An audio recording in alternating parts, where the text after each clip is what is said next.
The moment my husband Mike leaned over and whispered those 5 words in my ear, I felt my entire world tilt on its axis. Don't react. They read her diary.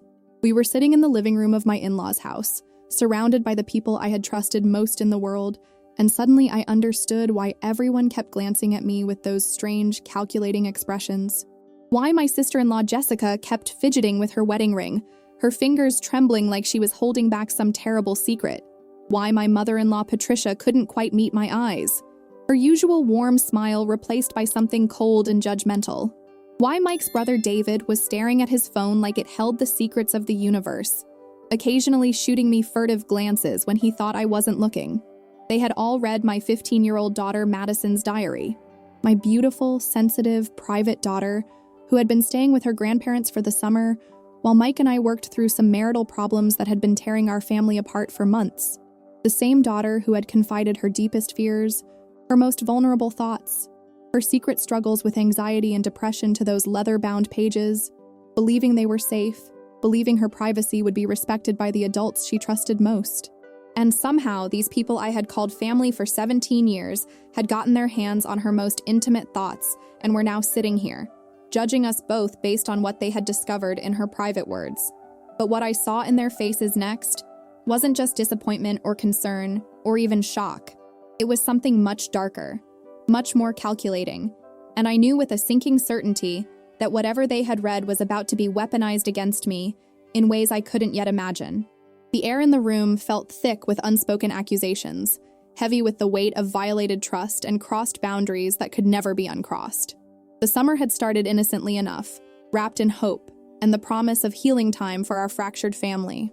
Madison had been genuinely excited about spending 2 months with her grandparents, Patricia and Robert, away from the constant tension that had been building in our house for what felt like an eternity. Mike and I were going through what our marriage counselor diplomatically called a difficult transition period, though the reality was much uglier than those clinical words suggested. We were barely speaking to each other except when absolutely necessary, communicating through terse text messages and cold formal exchanges about household logistics and Madison's needs. Our daughter, caught in the crossfire of our emotional warfare, was absorbing every bit of tension like a sponge, her own anxiety levels skyrocketing as she tried to navigate the minefield of our deteriorating relationship. She would tiptoe around the house, speaking in whispers, constantly monitoring our moods and trying to fix problems that weren't hers to solve. At 15, she had become the family peacekeeper, the one trying to bridge the gap between 2 adults who had forgotten how to be kind to each other, and the weight of that responsibility was crushing her young spirit. When Patricia suggested that Madison come stay with them for the summer, giving us space to work things out while Madison enjoyed a break from the suffocating stress at home, it seemed like a blessing, a chance for all of us to breathe and reset.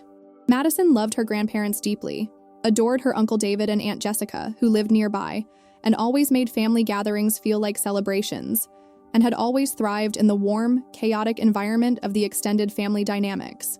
She packed her bags with genuine enthusiasm, hugging me tight at the airport and promising to write every day, to call whenever she felt homesick, to remember that this separation was temporary and healing. What I didn't know, what would haunt me for months afterward, was that she had also packed her diary, that precious leather-bound journal I had given her for her 14th birthday, encouraging her to use writing as a way to process her complex feelings about the divorce proceedings and her rapidly changing world. I had no idea that this act of trust, of sending my vulnerable daughter to the people I believed would protect and nurture her, would become the biggest mistake of my parenting life. The first signs that something was seriously wrong came exactly 3 weeks into her visit. Subtle at first, but growing more obvious with each passing day. Madison's daily texts, usually filled with detailed updates about adventures with her cousins, complaints about her grandfather's terrible dad jokes, and requests for care packages filled with her favorite snacks, became shorter and less frequent, stripped of their usual warmth and spontaneity. When I called to check in, she seemed distracted and distant in a way that wasn't like her at all. Her responses monosyllabic and guarded, like she was afraid someone might be listening to our conversations.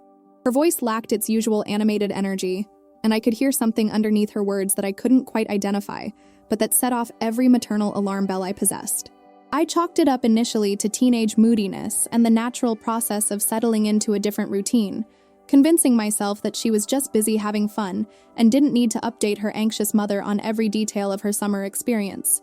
Mike assured me that his parents had everything completely under control, that Madison was just being a typical teenager who was too busy enjoying her freedom to maintain constant communication with home.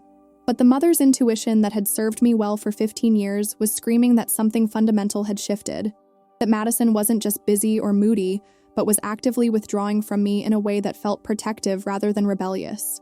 When I suggested driving down for a weekend visit, Patricia was unusually quick to discourage it, insisting with an edge to her voice that Madison was perfectly fine and that interrupting her summer routine would only upset the delicate balance they had established. Jessica backed up this narrative when I called her directly, though I noticed she seemed uncomfortable during our conversation, like she was reading from a carefully prepared script rather than speaking naturally about her niece's well-being.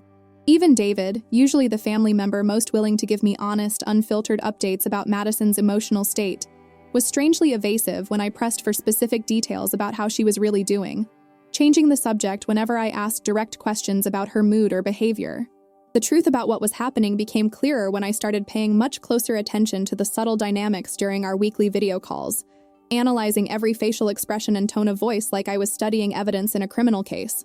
Madison would be sitting somewhere in the background, usually quiet and withdrawn, while Patricia dominated the conversation with lengthy updates about family activities and repeated reassurances about how wonderfully Madison was adjusting to their household routines. But I began to notice things that others might have missed. Small details that painted a troubling picture when viewed together. The way Madison's eyes would dart nervously toward Patricia whenever she started to speak, like she was seeking permission or approval before sharing any thoughts. The way she would physically shrink into herself when certain topics came up, particularly anything related to therapy, her feelings about the divorce, or her emotional well-being at home. The way Jessica would change the subject with almost panicked speed whenever Madison showed any sign of wanting to share something personal or meaningful about her inner experience. Most disturbing of all was the way Patricia began making increasingly pointed comments about my parenting choices, questioning decisions I had made about Madison's therapy appointments, her medication for anxiety management, even her dietary restrictions related to her various food sensitivities. These weren't the supportive, understanding comments I had come to expect from my mother-in-law over the years of our relationship. They were sharp, critical observations wrapped in a thin veneer of concern, delivered with a subtle but unmistakable edge that left me feeling defensive and confused about what had changed in our dynamic. What had happened to make Patricia, who had always been my strongest ally in understanding and managing Madison's complex needs, suddenly seem skeptical and judgmental of everything I was doing as a mother? The pieces of this disturbing puzzle were floating around me like fragments of a shattered mirror, but I couldn't quite see how they fit together to form a complete picture until that devastating moment in the living room when Mike whispered his warning and everything suddenly clicked into sharp, horrible focus. They had been reading my daughter's most private thoughts, analyzing her vulnerable confessions, and using that intimate knowledge to build a case against my fitness as a parent. Looking back now with the painful clarity that only hindsight can provide, I can see that I should have trusted my maternal instincts much earlier, should have insisted on bringing Madison home the very first moment I felt something was fundamentally wrong with the situation. But I was drowning in my own emotional crisis at the time, struggling desperately to save a marriage that was disintegrating despite our best efforts, while simultaneously trying to be the best possible mother to a teenager who was already dealing with far too much change and uncertainty in her young life. I was emotionally exhausted, mentally overwhelmed, and desperately grateful for any help from family members I thought I could count on unconditionally. When Patricia offered to take Madison for the entire summer, it felt like a precious gift, a rare opportunity for me to focus intensively on my relationship with Mike, while knowing beyond doubt that my daughter was being loved and cared for by people who had always supported and understood both of us. I never imagined, not in my worst nightmares, that they would use Madison's most private thoughts against us, that they would violate her trust and mine in such a fundamental and unforgivable way. I never thought that the same people who had helped me navigate Madison's anxiety diagnosis, who had learned about her triggers and necessary accommodations, who had seemed to genuinely understand and wholeheartedly support our family's careful approach to mental health management, would turn around and use that intimate knowledge as evidence of my supposed failures as a mother. But that's exactly what had happened, and now I was sitting in their living room, my heart pounding with a mixture of rage and betrayal, trying to process this devastating violation of trust, while maintaining the careful facade that everything was still normal between us. The moment of absolute reckoning came when I finally found my voice and asked the direct question that would change everything between us forever. "Mike says you've read Madison's diary," I said, my voice deadly calm despite the volcanic rage building inside my chest. Is that actually true? The silence that followed my question was deafening, heavy with guilt and defensive preparation, stretching on for what felt like hours but was probably only seconds. Patricia's face flushed a deep, telling red, but she didn't deny the accusation, didn't even attempt to look surprised or offended by the suggestion. Jessica looked down at her perfectly manicured hands, suddenly fascinated by her nail polish in a way that screamed guilt and complicity. David cleared his throat nervously and mumbled something vague about being genuinely concerned for Madison's overall well-being, but his words rang hollow and rehearsed. But it was Robert, my usually quiet and diplomatic father-in-law, who delivered the blow that knocked the breath completely out of my lungs and shattered any remaining hope I had that this was all some terrible misunderstanding. "We found it in her room when we were doing our weekly cleaning," he said, his tone matter-of-fact and completely devoid of remorse or shame. She had left it open on her desk, and we couldn't help but notice some extremely troubling things written there. We saw passages about you and the situation at home that raised serious red flags about her mental state and emotional well-being. We felt we had a parental responsibility to understand what she was really going through, to get a complete picture of her psychological condition. The casual way he delivered this explanation, like violating a teenager's most private thoughts, was simply good, responsible grandparenting, made my stomach turn with disgust and disbelief. They had found her diary during their cleaning routine, had seen that it was open to a page filled with her intimate thoughts, and had made the conscious, deliberate choice to read it rather than close it immediately and respect her fundamental right to privacy. They had consumed my daughter's most vulnerable confessions, her fears about her parents' crumbling marriage, her complex struggles with anxiety and depression, her teenage insecurities and desperate attempts to make sense of an increasingly complicated world, and they had discussed it all among themselves like it was their legitimate business to judge and analyze her most private emotional landscape. What happened next revealed the true, devastating depth of their calculated betrayal and the extent to which they had weaponized my daughter's vulnerability against both of us. Patricia reached into a manila folder that had been sitting on the coffee table throughout our entire conversation, a folder I had noticed but assumed contained family photos or household documents. Instead, she pulled out a thick stack of printed pages, neatly organized and marked with colorful tabs like evidence in a legal proceeding. They were photocopies of Madison's diary entries, organized chronologically by date, with certain passages highlighted in bright yellow marker and others marked with colored sticky notes containing handwritten commentary. My daughter's private words, her vulnerable confessions, her teenage attempts to process grief and change and family dysfunction had been treated like exhibits in a court case designed to prove my inadequacy as a mother. "We're deeply concerned about Madison's mental health and emotional stability," Patricia announced, her voice taking on the authoritative tone she usually reserved for leading church committee meetings or organizing family events. "Some of the things she's written in here suggest very clearly that she's not receiving the appropriate help and support she needs at home during this difficult transition.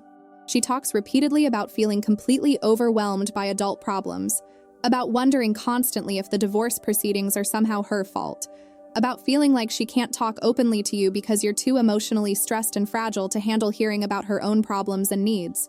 She flipped through the copied pages like she was presenting a carefully prepared legal brief to a jury, reading selected quotes completely out of context, twisting my daughter's natural teenage anxieties and her mature attempts to be considerate of my emotional state into damning evidence of my failure to provide adequate parental support and guidance. She writes extensively about feeling like she has to take care of you emotionally, about being afraid to add to your stress level by sharing her own problems and concerns, about walking on eggshells in her own home. That kind of role reversal is extremely unhealthy for a 15-year-old child, Sarah. She shouldn't be carrying that kind of emotional burden or feeling responsible for managing her mother's psychological well-being.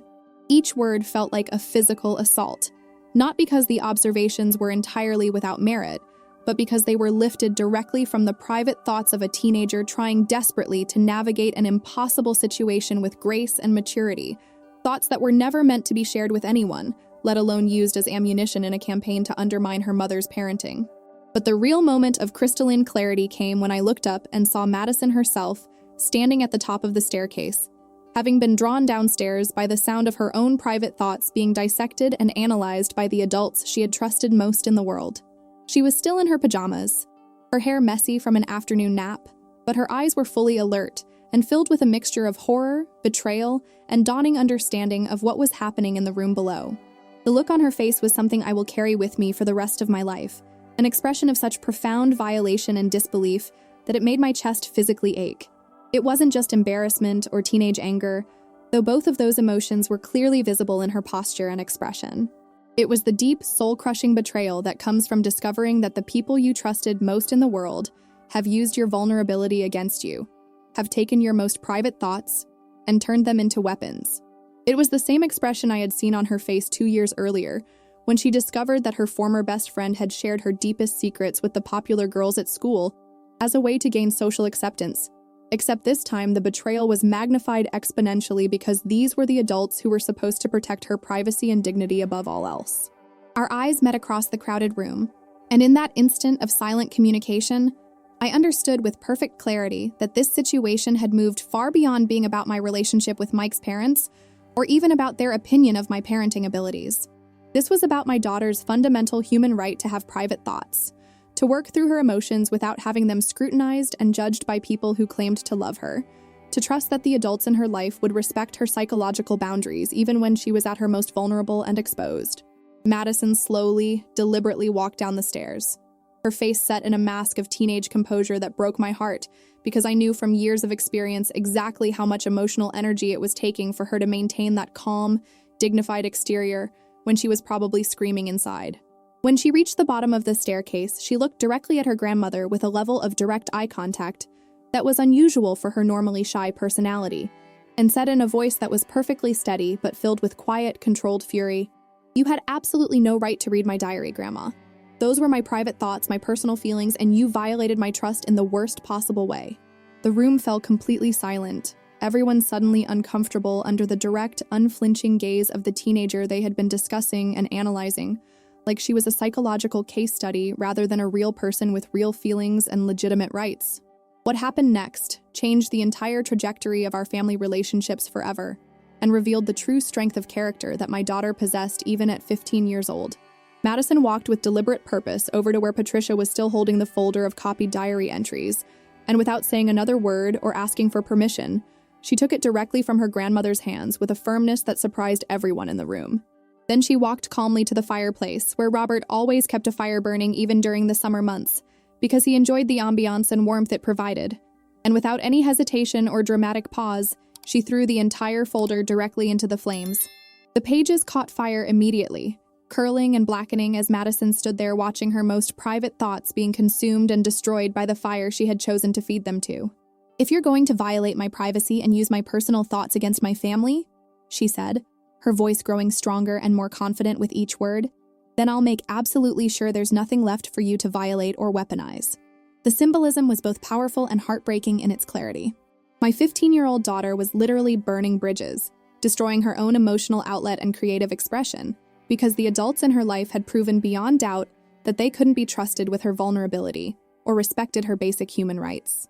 She turned to face me then, and I saw in her eyes a kind of mature wisdom and steely determination that no teenager should ever have to develop, a hardened understanding of human nature that came from learning too young and too painfully that even family members can betray your trust in the most fundamental and unforgivable ways. "Mom," she said simply, her voice clear and unwavering, "I want to go home right now. I don't want to stay here another minute." There was no room for negotiation in her tone, no teenage dramatics or emotional manipulation tactics. Just a clear, direct statement of what she needed from the one adult in that room she still trusted completely and unconditionally. The 3-hour drive home felt like it lasted for days, heavy with unspoken emotions and the weight of processing what had just happened to our family dynamic. Madison sat in the passenger seat beside me, staring out the window at the passing landscape, occasionally wiping away tears she thought I couldn't see in my peripheral vision. We didn't talk much during the first hour of that journey, both of us lost in our own thoughts, both of us trying to figure out how to move forward from this profound betrayal of trust and violation of boundaries. But about halfway through the trip, when we stopped for gas and snacks at a roadside convenience store, Madison finally broke the silence that had been stretching between us. "Mom," she said quietly, her voice small and vulnerable in a way that was so different from the strong, confident teenager who had confronted her grandmother just hours earlier. "I want you to know that when I wrote about being worried about you and Dad, I was writing because I genuinely love you both and I was scared about what might happen to our family. When I wrote about feeling like I couldn't talk to you about my problems, it wasn't because you're a bad mother or because you don't care about me. It was because I could see how much pain you were already in, and I was trying to protect you from having to worry about my stuff too. I was trying to be mature and helpful, not complaining about you or criticizing how you parent me. Her explanation hit me like a physical blow, not because it was surprising, but because it revealed the depth of her emotional maturity and her instinct to protect the people she loved, even when she was struggling with her own complex feelings about our family situation. "I know exactly what you meant, sweetheart," I told her, reaching over to squeeze her hand tightly. "I know you were trying to be responsible and considerate, trying to handle adult problems that you should never have had to worry about in the first place. That's not your job as my daughter, and I'm so sorry if I somehow made you feel like it was your responsibility to manage my emotions or protect me from your own needs and feelings." We talked then, really talked, for the remainder of our journey home in a way we hadn't been able to do in months.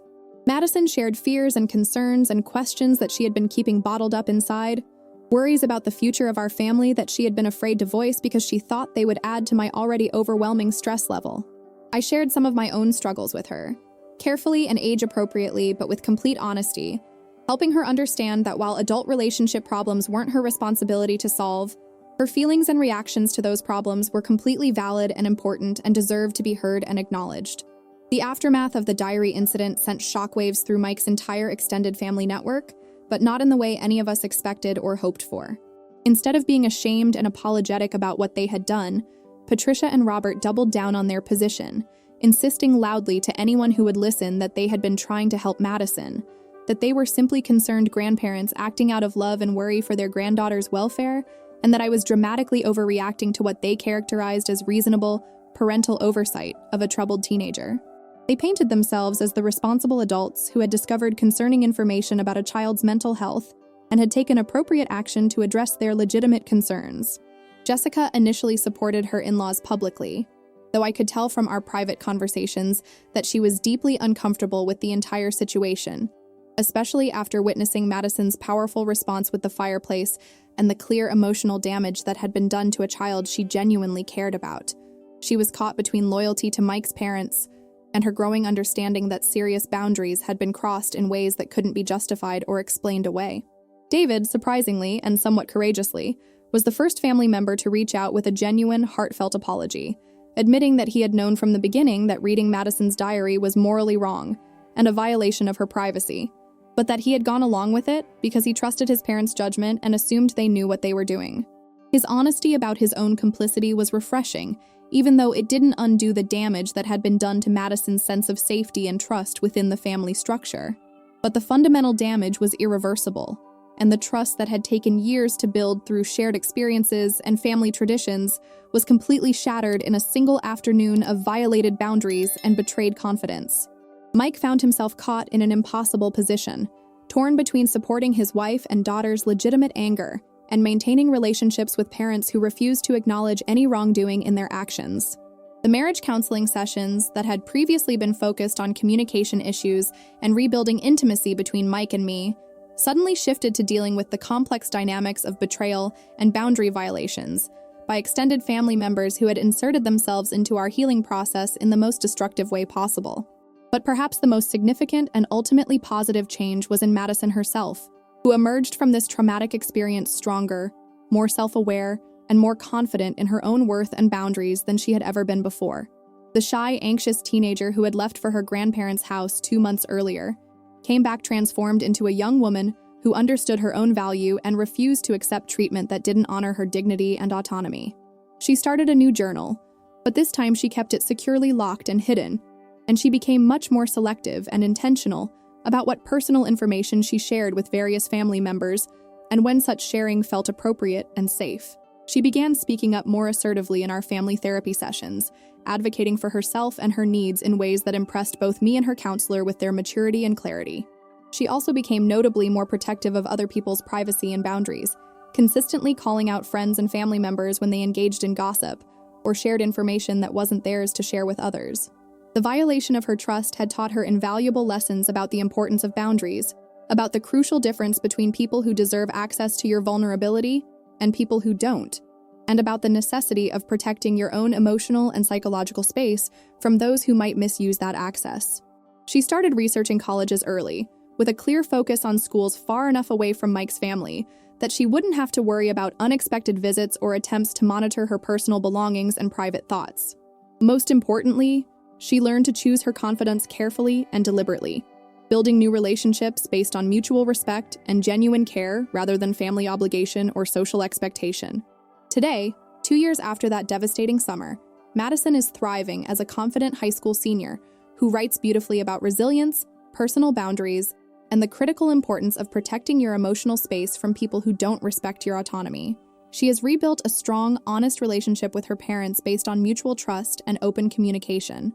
She maintains a healthy skepticism about people who demand access to her private thoughts or who try to justify boundary violations as expressions of love or concern. Most importantly, she has developed an unshakable sense of her own worth that was forged in the fire of that terrible experience with her grandparents. She still doesn't have much of a meaningful relationship with Patricia and Robert, not out of spite or ongoing anger, but because she learned through painful experience that some people simply don't deserve access to her vulnerability or her trust. She chooses all of her relationships carefully now, surrounding herself with people who respect her boundaries and support her growth rather than people who claim to love her, while simultaneously violating her fundamental rights to privacy and dignity. Looking back now with the perspective that time and healing can provide, I realize that the diary incident, as horrible and traumatic as it was for all of us, ultimately taught our entire family crucial lessons about privacy, trust, respect, and the vital difference between genuine love and manipulative control. Madison learned that she has an absolute right to private thoughts and feelings, that adults who truly care about her well-being will respect her boundaries rather than violating them, and that she possesses the inner strength necessary to stand up for herself when those boundaries are crossed by people who should know better. I learned that protecting my daughter's dignity and autonomy sometimes requires choosing her needs over the comfort and approval of other family members, that her trust in me is infinitely more valuable than maintaining artificial peace with people who don't respect either of us, and that teenagers are far more resilient, wise, and capable of handling difficult truths than we often give them credit for being. Was I wrong to permanently damage relationships with Mike's parents after they violated Madison's privacy so completely? Should I have worked harder to find some middle ground that preserved family unity while also protecting my daughter? Would you have handled this impossible situation differently if you discovered that your in-laws had read your teenager's most private thoughts and were using that intimate knowledge to build a case against your parenting abilities? Sometimes I still wonder if there might have been a path forward that could have protected Madison while also maintaining some version of extended family relationships, but then I see how strong and self-assured she has become, and I know with absolute certainty that I made the right choice for her well-being and future happiness.